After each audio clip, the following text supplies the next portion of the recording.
नामुदुन सल्ली अला रसूलिल करीम अम्मा बाद फ़ाउज़ बिल्लाहि मिनश्शैतानिर रजीम बिस्मिल्लाहिर रहमानिर रहीम अस्सलामु अलैकुम वरहमतुल्लाहि वबरकातुहू। मैं हूँ कीम आसिफ़ अली राव। आज का जो मौज़ू हम तरतीब देने वाले हैं वो अपेंडिक्स के बारे में है। अपेंडिक्स एक ऐसी तकलीफ़ है जो आवाम के अंदर रूटीन में ये ऐसे वाक़यात इंसान के साथ पेश आते रहते हैं, लेकिन अपेंडिक्स के बारे में कोई भी इंसान ये नहीं जानता कि अपेंडिक्स के पैदा होने की वजह क्या बनती है और अपेंडिक्स है क्या।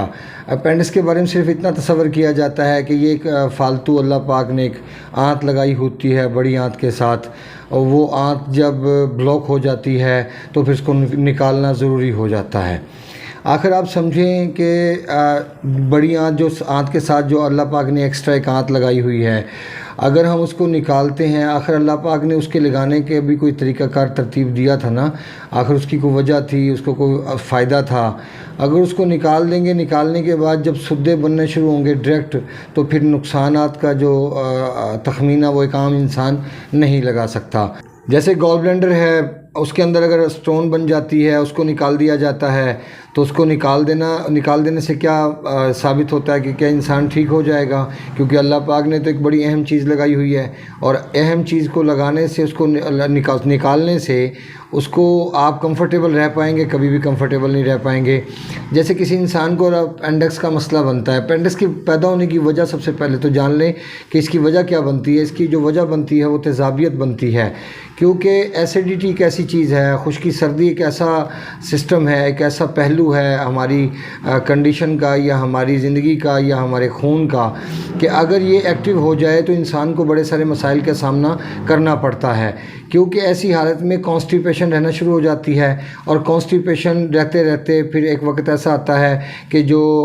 ये अपेंडिक्स वाली आंत है ये ब्लॉक होना शुरू हो जाती है। इसमें सुद्दे बनते बनते ये ब्लॉक हो जाती है, बंद हो जाती है, जिसकी वजह से मरीज़ को शदीद तकलीफ़ का सामना करना पड़ता है, और उसका निकलवाना ही फिर उसका हल निकलता है। लेकिन हकीकत में अगर एसिडिटी को नॉर्मल कर दिया जाए, खुश्की सर्दी को नॉर्मल कर दिया जाए, तो हम उस आंत को निकालने से भी महफूज रह सकते हैं, और उससे जो तकलीफ़ें उठानी हैं उससे भी महफूज रह जाएंगे। हकीकत में खून के कवाम में तब्दीली पैदा करना बहुत ज़रूरी है, क्योंकि अगर खून का कवाम आपका ठीक नहीं रहेगा तो फिर आपको प्रॉब्लम पेश आना शुरू होते हैं। जैसे खून के कवाम में हरारत कम होना शुरू हो जाती है, जिसकी वजह से फिर तेज़ाबियत अपना शिकंजा पूरी तरह कसती है, उसके बाद जाके इस किस्म के मसाइल हमारे सामने आना शुरू होते हैं।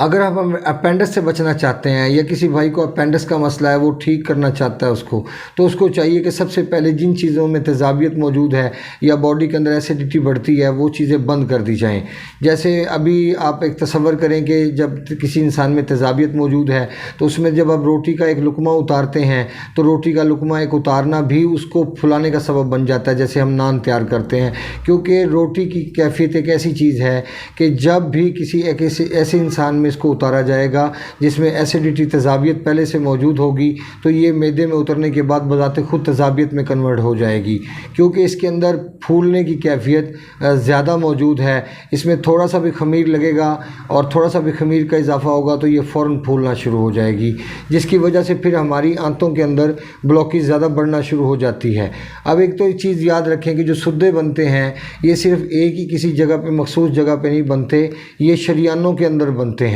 टिश्यूज़ के अंदर बनते हैं। कभी भी सुद्दे आंतों के अंदर मौजूद नहीं होते, या आप समझिए कि किसी एक जगह पे एक पखाना इकट्ठा हो गया तो सुद्दे बन गए, ऐसा कुछ नहीं होता। क्योंकि तीनों किस्म के टिश्यू हमारी आंतों में काम करते हैं। जैसे मस्कुलर टिश्यू है, जैसे एपिथेलियल टिश्यू है, जैसे नर्वस टिश्यू है। अब जब ये तीनों के तीनों आंतों के अंदर काम कर रहे हैं, तो किसी एक टिश्यू के ऊपर जब दबाव बढ़ता है, जैसे एग्जांपल देते हैं, मस्कुलर सिस्टम के टिश्यू के ऊपर दबाव बढ़ना शुरू हो जाता है, सिस्टम पे दबाव बढ़ता है, तो उसके दबाव बढ़ने का नतीजा यकीनन क्लॉटिंग की सूरत में होगा, खून के गाढ़ा होने की सूरत में होगा, और खुश्की बढ़ने की सूरत में होगा। ऐसी हालत में हरारत मुसलसल कम होने के साथ साथ दिमाग को खून का सर्कुलेशन मिलना बंद हो जाता है। उसकी वजह ये बनती है कि जब खून गाढ़ा होता है तो हमारा लिवर तस्कीन की हालत में होता है। जैसे जैसे एसिडिटी बढ़ती जाएगी, शदीद सूरत इख्तियार करती जाएगी, जिगर की तस्कीन की हालत मज़ीद बढ़ती जाएगी, और जिगर जितना तस्कीन में जाता जाएगा उतने ही मसाइल आपके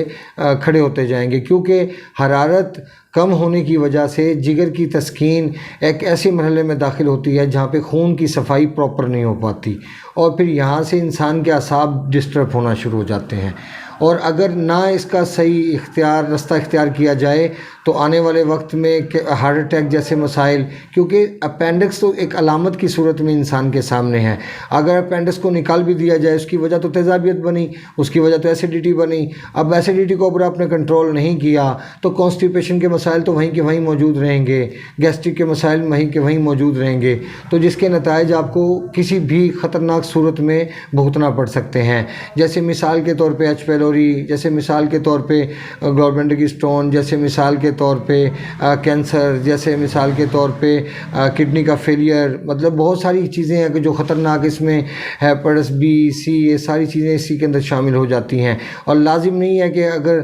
10 لوگوں میں تیزابیت موجود ہے تو 10 کے 10 لوگوں کے اندر ہی ایک جیسی کنڈیشن موجود ہوگی، نہیں، ممکن نہیں ایسا، کیونکہ اگر ایسیڈیٹی کی کنڈیشن کو دیکھیں تو بعض لوگوں کو یہ بہت بری طرح افیکٹ کرتی ہے، شاید یہ خوراک کے اوپر ہی ڈیپینڈ کرتا ہے کہ جو انسان بری طرح متاثر ہوتا ہے اس کی خوراک بھی زیادہ اچھی نہیں رہی ہوتی، اور جو لوگ کم افیکٹ ہوتے ہیں وہ اپنی خوراک کو ذرا سوچ سمجھ کے استعمال کرتے ہیں۔ یہ کنڈیشن تھی اپینڈکس کے حوالے سے۔ اب اس میں ہم آپ کو بتاتے ہیں کہ اس میں لاسٹ میں کہ آپ اس کو کیا کیا چیزیں استعمال کریں تو آپ اس میں بہتری لا سکتے ہیں۔ اس میں ایک تو یاد رکھیں کہ قبض نہ ہونے دی جائے، اگر ایسی حالت ہو اپینڈکس کی تو آپ کو اجوائن، پودینہ اور اس میں سنا مکی کا استعمال کر کے ساتھ ساتھ حرارت کو بھی بہتر رکھنا چاہیے، اور قبض بھی نہیں ہوگی، اس سے کسی حد تک اس میں ریلیکسیشن مل جائے گی۔ اس کے بعد کھانے کے اندر یخنی کا استعمال، آم کا استعمال، انجیر کا استعمال، ایسی چیزوں کا استعمال جو جلدی زود ہضم ہو۔ ہاں، کسی ٹائم اگر دلیا دیا جائے تو دلیا یخنی کے اندر پکانے کے بعد پھر اس کو تھوڑا بہت استعمال 24 گھنٹے میں ایک آدھ بار استعمال کر لیا جائے، لیکن زیادہ تر لائٹ ویٹ جو ڈائٹ ہے اس کو رکھا جائے۔ ہاں، یاد رکھیں کہ ایسیڈیٹی کے اندر دودھ تو فوراً جا کے انسان کی باڈی میں پھٹ جاتا ہے، یقیناً اس میں جاگ لگتا ہے، وہ ترشی ہوتی ہے، کھٹاس ہوتی ہے، تو دودھ پھٹ جاتا ہے۔ اگر آپ دودھ کو استعمال کریں گے تو وہ یقیناً آپ کے لیے فائدے کی بجائے نقصان دہ ثابت ہوگا، کیونکہ تیزابیت ایک ایسا ایشو ہے جس کو جو کسی سی ٹی اسکین میں، کسی اور رپورٹس کے اندر نہیں آ سکتا۔ اگر صرف اس کو اتنا بتا دیا جائے ایسیڈیٹی ہے تو وہ مسئلے کا حل نہیں۔ مسئلے کا حل تب نکلتا ہے کہ جب ایسیڈیٹی کی جو پیدا ہونے کی جو بنیادی وجہ ہے اس کو ٹھیک کیا جائے، اور اس کے بعد وہ خوراک دی جائے کہ جو ایسیڈیٹی کو کم کرنے میں اور قوت مدافعت کو بڑھانے میں معاون ثابت ہو۔ اپنے دوست احباب کا خیال رکھیں، ملتے ہیں انشاءاللہ مزید انفارمیٹیو ویڈیو کے ساتھ۔ وما علینا الا البلاغ المبین۔ السلام علیکم ورحمۃ اللہ وبرکاتہ۔